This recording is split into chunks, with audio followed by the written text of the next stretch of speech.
ಮಹಾಜನತೆಗೆ ಎಲ್ಲರೂ ಹೇಗಿದ್ದೀರಾ? ಎಲ್ಲರೂ ಚೆನ್ನಾಗಿದ್ದೀರಾ ಅಂತ ಹೇಳುತ್ತಾ ಈ ವಿಡಿಯೋನ ಶುರು ಮಾಡೋಣ. ಇವತ್ತು ನಾವು ನಿಮಗೆ ಕರ್ನಾಟಕದ ಕರಾವಳಿ ಭಾಗದಲ್ಲಿ ಬರುವ ಸ್ಥಳಗಳ ಬಗ್ಗೆ ಸಂಪೂರ್ಣವಾದ ಮಾಹಿತಿಯನ್ನು ಕೊಡುತ್ತೇವೆ. ನೀವು ಕೂಡ ಕರ್ನಾಟಕದ ಕರಾವಳಿ ಪ್ರದೇಶದ ಕಡೆ ಹೋಗೋಕೆ ಏನಾದರೂ ಪ್ಲಾನ್ ಮಾಡಿದ್ರೆ ಈ ವಿಡಿಯೋನ ಕೊನೆವರೆಗೂ ನೋಡಿ. ನೀವು ಕರ್ನಾಟಕದ ಕರಾವಳಿ ಪ್ರದೇಶಕ್ಕೆ ಯಾವ ರೀತಿಯಾಗಿ ಪ್ಲಾನ್ ಮಾಡಬೇಕು, ಯಾವ ಸಮಯದಲ್ಲಿ ನಾವು ಹೋಗಬೇಕು ಮತ್ತು ಯಾವ ಸ್ಥಳಗಳನ್ನು ನಾವು ನೋಡಬೇಕು ಅನ್ನೋದರ ಬಗ್ಗೆ ಸಂಪೂರ್ಣವಾಗಿ ಹೇಳಿಕೊಡುತ್ತೇವೆ. ಇದಕ್ಕಿಂತ ಮೊದಲು ನೀವು ನಮ್ಮ ಪಯಣದ ದಾರಿ ಚಾನೆಲ್ ಸಬ್ಸ್ಕ್ರೈಬ್ ಮಾಡಿ ಈಗಲೇ ಮಾಡಿಕೊಳ್ಳಿ. ಮುಂಬರುವ ದಿನಗಳಲ್ಲಿ ಇನ್ನೂ ಹಲವಾರು ಪ್ರಸಿದ್ಧವಾದ ಸ್ಥಳಗಳ ಬಗ್ಗೆ ಮಾಹಿತಿಯನ್ನು ನಾವು ನಿಮಗೆ ಕೊಡುತ್ತಾ ಹೋಗುತ್ತೇವೆ.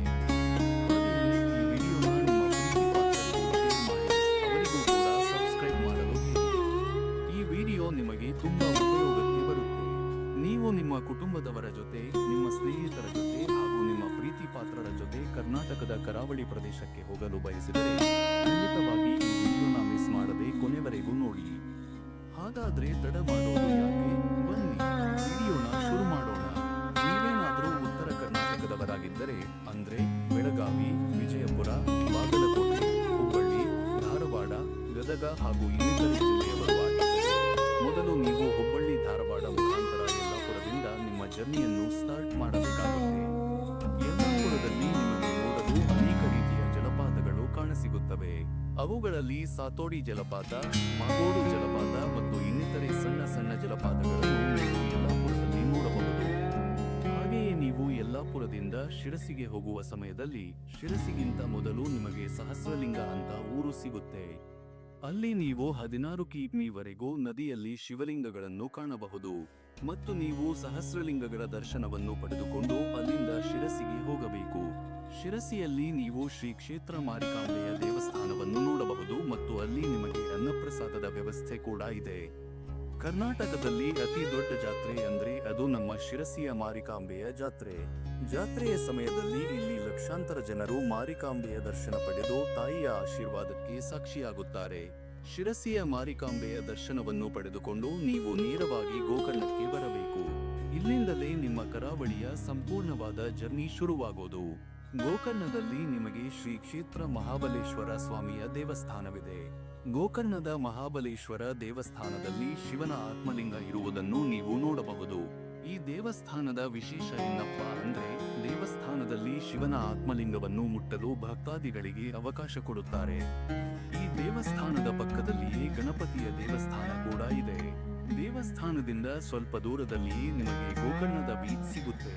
ನೀವು ಆರಾಮವಾಗಿ ಬೀಚನಲ್ಲಿ ಸಮಯವನ್ನು ಕಳೆಯಬಹುದು ಮತ್ತು ಗೋಕರ್ಣದಲ್ಲಿಯೂ ಕೂಡ ಭಕ್ತಾದಿಗಳಿಗೆ ಅನ್ನಪ್ರಸಾದದ ವ್ಯವಸ್ಥೆ ಕೂಡ ಇರುತ್ತೆ. ಅಲ್ಲಿಂದ ನೀವು ಹೊನ್ನಾವರಕ್ಕೆ ಬರಬೇಕು. ಹೊನ್ನಾವರದಲ್ಲಿ ನಿಮಗೆ ಓಡಾಡಲು ತುಂಬಾ ಸ್ಥಳಗಳಿವೆ. ಅಲ್ಲಿ ನೀವು ಬೋಟಿಂಗ್, ಫಿಶಿಂಗ್ ಎಲ್ಲವನ್ನೂ ಹೊನ್ನಾವರದಲ್ಲಿ ನೀವು ಆರಾಮವಾಗಿ ಮಾಡಬಹುದು. ಹೊನ್ನಾವರದಿಂದ ಹೊರಟು ನೀವು ಶ್ರೀ ಕ್ಷೇತ್ರ ಇಡಗುಂಜಿಗೆ ಬರಬೇಕು. ಇಡಗುಂಜಿ ಅಂದ ಕೂಡಲೇ ಎಲ್ಲರಿಗೂ ನೆನಪಾಗೋದು ಶ್ರೀ ಕ್ಷೇತ್ರ ಇಡಗುಂಜಿ ಗಣಪತಿ ದೇವಸ್ಥಾನ. ಇಲ್ಲಿ ನೀವು ಗಣಪತಿಯ ದರ್ಶನವನ್ನು ಪಡೆದುಕೊಂಡು ಈ ದೇವಸ್ಥಾನದಲ್ಲಿ ಅನ್ನಪ್ರಸಾದವನ್ನು ಪಡೆದುಕೊಂಡು ಅಲ್ಲಿಂದ ನೀವು ಮುರುಡೇಶ್ವರಕ್ಕೆ ಬರಬೇಕು. ಮುರುಡೇಶ್ವರ ಅಂದಾಕ್ಷಣ ಎಲ್ಲರಿಗೂ ನೆನಪಾಗೋದು ಎತ್ತರದ ಶಿವನ ವಿಗ್ರಹ ಮತ್ತು ಎಲ್ಲರನ್ನೂ ಆಕರ್ಷಿಸುವ ರಾಜಗೋಪುರ ಮತ್ತು ನೇತ್ರಾಣಿ ದೀಪ. ಮುರುಡೇಶ್ವರದಲ್ಲಿ ಶಿವನ ದೇವಸ್ಥಾನವನ್ನು ನೀವು ನೋಡಬಹುದು ಮತ್ತು ಇಲ್ಲಿನ ವಿಶೇಷ ಅಂದ್ರೆ ಎತ್ತರದ ಶಿವ ವಿಗ್ರಹ, ರಾಜಗೋಪುರ ಮತ್ತು ನೇತ್ರಾಣಿ ದೀಪ ಎಲ್ಲರನ್ನೂ ಆಕರ್ಷಿಸುತ್ತದೆ. ಅಷ್ಟೇ ಅಲ್ಲದೆ 3 ಭಾಗದಿಂದಲೂ ಅರಬ್ಬಿ ಸಮುದ್ರ ಆವರಿಸಿಕೊಂಡಿದ್ದನ್ನು ನಾವು ಮುರುಡೇಶ್ವರದಲ್ಲಿ ನೋಡಬಹುದು ಮತ್ತು ಇಲ್ಲಿಯೂ ಕೂಡ ಭಕ್ತಾದಿಗಳಿಗೆ ಅನ್ನಪ್ರಸಾದದ ವ್ಯವಸ್ಥೆ ಇರುತ್ತದೆ. ಇವುಗಳನ್ನು ನೋಡಿಕೊಂಡು ಸಮುದ್ರದಲ್ಲಿ ಆರಾಮವಾಗಿ ಬೋಟಿಂಗ್ ಅನ್ನು ನೀವು ಇಲ್ಲಿ ಮಾಡಬಹುದು.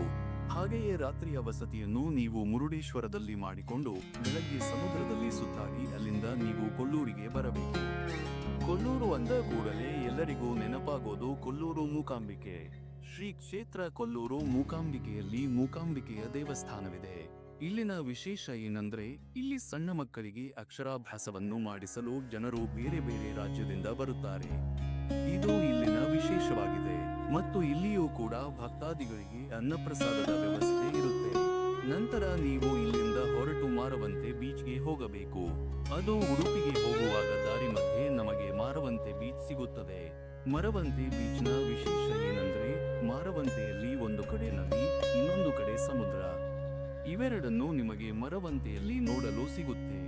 ಯಾವುದೇ ಕಾರಣಕ್ಕೂ ಈ ನದಿ ಮತ್ತು ಸಮುದ್ರ ಒಂದನ್ನ ಒಂದು ಸೇರುವುದಿಲ್ಲ. ಮತ್ತು ನೀವು ಇಲ್ಲೇ ಒಂದು ವಿಷಯವನ್ನು ಯಾವಾಗಲೂ ಗಮನದಲ್ಲಿಟ್ಟುಕೊಳ್ಳಬೇಕು. ಅದೇನಂದ್ರೆ ಮಾರವಂತೆಯ ಕಡಲ ತೀರದಲ್ಲಿ ಅಲೆಗಳು ಯಾವಾಗಲೂ ಅಪಾಯದ ಮಟ್ಟ ಮೀರಿ ಬಂದು ಕಲ್ಲಿನ ಬಂಡೆಗಳಿಗೆ ಅಪ್ಪಳಿಸುತ್ತವೆ. ಅಲ್ಲಿ ನೀವು ಯಾವುದೇ ಕಾರಣಕ್ಕೂ ಫೋಟೋ ಶೂಟ್, ವಿಡಿಯೋ ಶೂಟ್ ಮುಂತಾದವುಗಳನ್ನು ಸಮುದ್ರದ ತೀರದಲ್ಲಿ ಮಾಡಲು ಹೋಗಬೇಡಿ. ನೀವು ಅಷ್ಟಕ್ಕೂ ಮಾಡೋದೇ ಆದರೆ ಸ್ವಲ್ಪ ದೂರದಲ್ಲಿ ನಿಂತುಕೊಂಡು ಫೋಟೋ ಶೂಟ್, ವಿಡಿಯೋ ಶೂಟ್ ಮಾಡೋದು ಒಳ್ಳೆಯದು. ಒಟ್ಟಾರೆಯಾಗಿ ಮಾರವಂತೆ ನೋಡುಗರನ್ನು ಆಶ್ಚರ್ಯಪಡಿಸೋದಂತೂ ಸುಳ್ಳಲ್ಲ. ಮಾರವಂತೆಯ ಸಮುದ್ರ ಮತ್ತು ನದಿಯ ಸೌಂದರ್ಯವನ್ನು ಕಣ್ತುಂಬಿಕೊಂಡು ಅಲ್ಲಿಂದ ನೀವು ಉಡುಪಿಗೆ ಪ್ರಯಾಣಿಸೋದು ಒಳ್ಳೆಯದು. ಮರವಂತೆಯಿಂದ ನೀವು ಉಡುಪಿಗೆ ಬರುವಾಗ ನಿಮಗೆ ಎರಡು ರೀತಿಯ ಪ್ರಶ್ನೆ ಮೂಡಬಹುದು. ಮಲ್ಪೆ ಬೀಚ್ ಹಾಗೂ ಶ್ರೀಕೃಷ್ಣ ದೇವಸ್ಥಾನ ಯಾವುದಕ್ಕೆ ಮೊದಲು ಹೋಗುವುದು ಅಂತ. ನಾವು ನಿಮಗೆ ಹೇಳೋದು ಏನಂದ್ರೆ, ನೀವು ಮರವಂತೆಯಿಂದ ಉಡುಪಿಗೆ ಹೋಗುವಾಗ ಮೊದಲು ನಿಮಗೆ ಮಲ್ಪೆ ಬೀಚ್ ಹತ್ತುತ್ತದೆ. ಮಲ್ಪೆಯನ್ನು ಕೇವಲ ಬೀಚ್ ಅಷ್ಟೇ ಅಲ್ಲದೆ ನೀವು ಅನೇಕ ದ್ವೀಪಗಳನ್ನು ಮಲ್ಪೆಯಲ್ಲಿ ನೋಡಬಹುದು. ಮಲ್ಪೆಯ ದ್ವೀಪಕ್ಕೆ ಹೋಗಲು ಅಲ್ಲಿ ನಿಮಗೆ ಬೋಟ್ಗಳ ಸೌಲಭ್ಯ ಇರುತ್ತದೆ.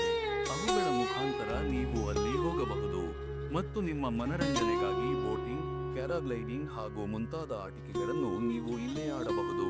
ತದನಂತರ ನೀವು ಉಡುಪಿಯ ಪ್ರಸಿದ್ಧವಾದ ಶ್ರೀಕೃಷ್ಣನ ದೇವಸ್ಥಾನಕ್ಕೆ ಹೋಗುವುದು ಒಳ್ಳೆಯದು. ಮತ್ತು ಅಲ್ಲಿ ನಿಮಗೆ ಗೋಶಾಲೆ, ಕನಕನ ಕಿಂಡಿ, ಕೃಷ್ಣನು ಕನಕನ ಕಿಂಡಿ ಹತ್ತಿರ ತಿರುಗಿರುವುದನ್ನು ಅಲ್ಲಿ ನೀವು ನೋಡಬಹುದು. ಮತ್ತು ಉಡುಪಿಯಲ್ಲಿ 8 ಮಠಗಳಿವೆ.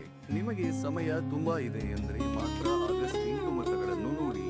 ಇಲ್ಲ ಅಂದ್ರೆ ನಾವು ಮೇಲೆ ಹೇಳಿದ ಸ್ಥಳಗಳನ್ನು ನೋಡಿದ್ರೆ ಸಾಕಾಗುತ್ತೆ.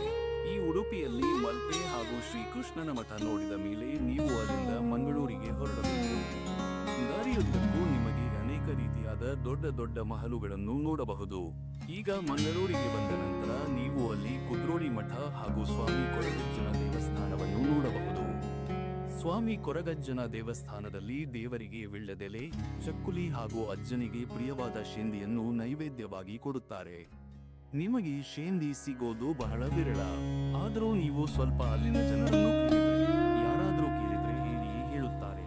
ನಿಮಗೆ ಶೇಂದಿ ಸಿಗಲಿಲ್ಲವೆಂದರೆ ಮದ್ಯಪಾನವನ್ನು ನೀವು ನೈವೇದ್ಯಕ್ಕೆ ನೀಡಬಹುದು. ಮಂಗಳೂರಿನಲ್ಲಿ ಇಷ್ಟಲ್ಲದೆ ಅನೇಕ ಸ್ಥಳಗಳಿವೆ. ನಿಮಗೆ ಟೈಮ್ ಸಿಕ್ಕರೆ ಅಲ್ಲಿ ಹೋಗಿ.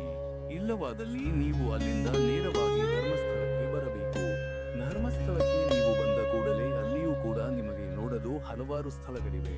ಇದಕ್ಕಿಂತ ಮೊದಲು ನೀವು ಧರ್ಮಸ್ಥಳದ ಶ್ರೀ ಮಂಜುನಾಥ ಸ್ವಾಮಿಯ ದರ್ಶನವನ್ನು ಪಡೆದುಕೊಳ್ಳಿ. ಇಲ್ಲಿ ನಿಮಗೆ ಸ್ವಾಮಿಯ ದರ್ಶನ ಪಡೆಯೋಕೆ ತುಂಬಾ ಹೊತ್ತು ಕ್ಯೂನಲ್ಲಿ ನಿಲ್ಲಬೇಕಾಗುತ್ತೆ.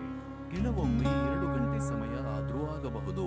ಮತ್ತು ಇಷ್ಟಾದ ಮೇಲೆ ಮಂಜುನಾಥ ಸ್ವಾಮಿಯ ಅನ್ನಪ್ರಸಾದವನ್ನು ಸ್ವೀಕರಿಸಲಿಲ್ಲ ಅಂದ್ರೆ ಹೇಳಿ, ಅಲ್ಲಿ ಕೊಡುವ ಅನ್ನ, ಸಾಂಬಾರ್, ಪಾಯಸ, ಮಜ್ಜಿಗೆ, ಹುಳಿ, ಪಲ್ಯ ಎಲ್ಲವೂ ತುಂಬಾ ಚೆನ್ನಾಗಿರುತ್ತೆ. ಯಾವುದೇ ಕಾರಣಕ್ಕೂ ಶ್ರೀ ಕ್ಷೇತ್ರ ಮಂಜುನಾಥ ಸ್ವಾಮಿಯ ದೇವಸ್ಥಾನದಲ್ಲಿ ಅನ್ನಪ್ರಸಾದವನ್ನು ಮಿಸ್ ಮಾಡಿಕೊಳ್ಳಲೇಬೇಡಿ. ಇಷ್ಟಾದ ನಂತರ ನೀವು ಅಲ್ಲೇ ಇರುವ ಫಿಶ್ ಗಾರ್ಡನ್ಗೆ ಭೇಟಿ ಕೊಟ್ಟು ಸ್ವಲ್ಪ ಹೊತ್ತು ವಿಶ್ರಾಂತಿಯನ್ನು ಪಡೆದುಕೊಂಡು ಅಲ್ಲೇ ಇರುವ ಕಾರು ಮ್ಯೂಸಿಯಂ ಮತ್ತು ವಸ್ತು ಸಂಗ್ರಹಾಲಯಕ್ಕೆ ಭೇಟಿ ಕೊಡಿ. ಅಲ್ಲೇ ನಿಮಗೆ ಅನೇಕ ಪುರಾತನ ಕಾಲದ ವಸ್ತುಗಳು ಮತ್ತು ಕಾರುಗಳು ನಿಮಗೆ ಕಾಣಲು ಸಿಗುತ್ತವೆ. ಮತ್ತು ಅಲ್ಲೇ ಸಮೀಪದಲ್ಲಿಯೇ ಎತ್ತರದ ಜೈನ ಅದನ್ನು ನೀವು ಅಲ್ಲಿ ನೋಡಬಹುದು. ಕುಕ್ಕೆಗೆ ಬರಬೇಕು.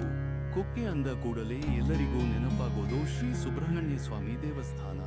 ಹೌದು, ಕುಕ್ಕೆಯಲ್ಲಿ ಇರುವುದು ಶ್ರೀ ಕ್ಷೇತ್ರ ಸುಬ್ರಹ್ಮಣ್ಯ ಸ್ವಾಮಿ ದೇವಸ್ಥಾನ. ಈ ದೇವಸ್ಥಾನ ಯಾವುದಕ್ಕೆ ಪ್ರಸಿದ್ಧವಾಗಿದೆ ಅಂತ ಎಲ್ಲರಿಗೂ ಗೊತ್ತು. ಆದರೂ ಕೂಡ ನಾವು ನಿಮಗೆ ಒಂದು ಬಾರಿ ಹೇಳಿಬಿಡುತ್ತೇವೆ. ಶ್ರೀ ಕ್ಷೇತ್ರ ಕುಕ್ಕೆ ಸುಬ್ರಹ್ಮಣ್ಯ ಸ್ವಾಮಿ ದೇವಸ್ಥಾನ ಕಾಲಸರ್ಪ ದೋಷ ನಿವಾರಣೆಗೆ ಹೆಸರುವಾಸಿಯಾಗಿದೆ.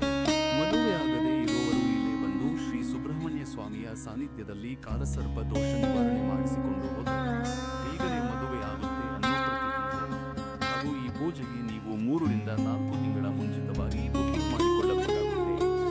ಹಾಗೂ ಇಲ್ಲೇ ಅನೇಕ ರೀತಿಯಾದ ಪೂಜೆಗಳನ್ನು ಮಾಡುತ್ತಾರೆ. ಹಾಗೂ ಈ ದೇವಸ್ಥಾನದಲ್ಲಿಯೂ ಕೂಡ ಭಕ್ತಾದಿಗಳಿಗೆ ಅನ್ನಪ್ರಸಾದದ ವ್ಯವಸ್ಥೆ ಇರುತ್ತೆ. ಮತ್ತು ಅಲ್ಲಿಯೇ ಸಮೀಪದಲ್ಲಿ ಒಂದು ದೊಡ್ಡ ಗಣೇಶನ ದೇವಸ್ಥಾನವಿದೆ. ಇಲ್ಲಿಯ ಗಣೇಶನ ವಿಗ್ರಹ ಏಕಶಿಲೆಯಲ್ಲಿ ಮಾಡಲಾಗಿದೆ. ಸೊ ಇಷ್ಟೆಲ್ಲ ನೋಡಿದ ಮೇಲೆ ನೀವು ಅಲ್ಲಿಂದ ಈಗ ನೀವು ನಿಮ್ಮ ಮನೆಗೆ ಪ್ರಯಾಣಿಸುವ ಸಮಯ. ಈಗ ನೀವು ಕುಕ್ಕೆಯಿಂದ ನೇರವಾಗಿ ನಿಮ್ಮ ಮನೆಯ ದಾರಿಯನ್ನು ಹಿಡಿಯಬೇಡಿ. ಯಾಕೆ ಅಂದ್ರೆ ಈ ವಿಡಿಯೋ ಇನ್ನೂ ಮುಗಿದಿಲ್ಲ. ಇದರ ನಂತರ ನೀವು ಎಲ್ಲಿಗೆ ಹೋಗಬೇಕು ಅನ್ನೋದನ್ನ ನಾವು ಇನ್ನೊಂದು ವಿಡಿಯೋದಲ್ಲಿ ತಿಳಿಸಿಕೊಡುತ್ತೇವೆ. ನಮ್ಮ ಕರ್ನಾಟಕದ ಕರಾವಳಿಗೆ ಹೊಂದಿಕೊಂಡಿರುವ ಯಾವುದೇ ದೇವಸ್ಥಾನಕ್ಕೆ ಹೋದ್ರೂ ನಿಮಗೆ ಅನ್ನಪ್ರಸಾದ ಸಿಕ್ಕೇ ಸಿಗುತ್ತೆ. ಆದ್ರೆ ನೀವು ಸಮಯಕ್ಕೆ ಸರಿಯಾಗಿ ಹೋಗಬೇಕಾಗುತ್ತೆ. ಸರಿಯಾದ ಸಮಯ ಅಂದ್ರೆ ಮಧ್ಯಾಹ್ನ 12:30ರಿಂದ ಮಧ್ಯರಾತ್ರಿ 2:30ವರೆಗೂ ಎಲ್ಲಾ ದೇವಸ್ಥಾನದಲ್ಲಿಯೂ ಅನ್ನಪ್ರಸಾದ ನಿಮಗೆ ಸಿಕ್ಕೇ ಸಿಗುತ್ತೆ. ನೀವು ಅನುಕೂಲ ಮಾಡಿಕೊಂಡು ಆ ಸಮಯದಲ್ಲಿ ಅಲ್ಲಿ ಇರೋದು ತುಂಬಾ ಮುಖ್ಯವಾಗಿದೆ. ಇಷ್ಟ ಹೇಳುತ್ತಾ ಈ ವಿಡಿಯೋನ ಇಲ್ಲಿಗೆ ಮುಗಿಸುತ್ತಾ ಇದ್ದೇವೆ. ಈ ವಿಡಿಯೋ ನಿಮಗೆ ಖಂಡಿತವಾಗಿ ಇಷ್ಟ ಆಗಿದೆ ಅಂತ ತಿಳಿದುಕೊಂಡು ಇಲ್ಲಿಗೆ ಈ ವಿಡಿಯೋನ ಕೊನೆಗೊಳಿಸುತ್ತಿದ್ದೇವೆ. ಹೋಗೋಕ್ಕೂ ಮೊದಲು ವಿಡಿಯೋನ ಲೈಕ್ ಮಾಡಿ, ಶೇರ್ ಮಾಡಿ ಹಾಗೂ ನಮ್ಮ ಚಾನೆಲ್ ಅನ್ನು ಸಬ್ಸ್ಕ್ರೈಬ್ ಮಾಡಿ. ಮತ್ತು ನಾವು ಮಾಡುವ ವಿಡಿಯೋಗಳನ್ನು ನೋಡಿ ಬೇರೆಯವರಿಗೂ ನೋಡಲು ಹೇಳಿ. ಇದರಿಂದ ನಮಗೂ ಮುಂದಿನ ವಿಡಿಯೋ ಮಾಡಲು ನಮಗೆ ಅನುಕೂಲವಾಗುತ್ತದೆ. ಧನ್ಯವಾದಗಳು.